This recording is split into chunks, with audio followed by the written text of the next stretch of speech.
जब नबी पाक इस दुनिया में तशरीफ लाए तो कई अहम बातें हुईं। सबसे पहले उनका जन्म मक्का में हुआ था, जो उस समय व्यापार का एक बड़ा केंद्र था। इसके बाद उन्होंने शादी की और उनका व्यापार भी खूब बढ़ा, लेकिन उनका मन हमेशा ईश्वर की तरफ लगा रहता था। फिर एक दिन उन्हें ज्ञान की प्राप्ति हुई और उन्होंने लोगों को अल्लाह की इबादत करने, नमाज पढ़ने, रोजे रखने और ज़कात देने की शिक्षा दी। उन्होंने ये भी कहा कि सभी मुसलमान भाई भाई हैं और अल्लाह की नज़र में सब बराबर हैं।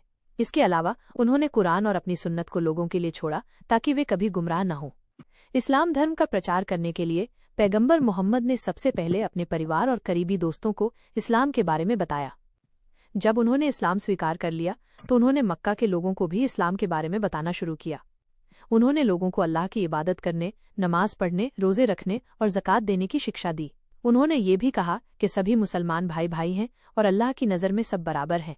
धीरे धीरे लोगों ने उनकी बातों को मानना शुरू कर दिया और इस्लाम धर्म फैलने लगा।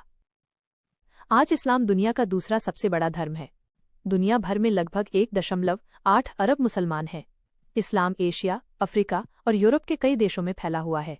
भारत में भी मुसलमानों की एक बड़ी आबादी है। मुसलमानों की एक अलग ही पहचान है। वे अपनी संस्कृति, परंपराओं और धार्मिक मूल्यों के लिए जाने जाते हैं। उन्होंने शिक्षा, विज्ञान, कला और साहित्य जैसे क्षेत्रों में भी महत्वपूर्ण योगदान दिया है। लेकिन कुछ लोग मुसलमानों को गलत समझते हैं। वे उन्हें रूढ़िवादी और कट्टरपंथी मानते हैं। ये एक गलत धारणा है।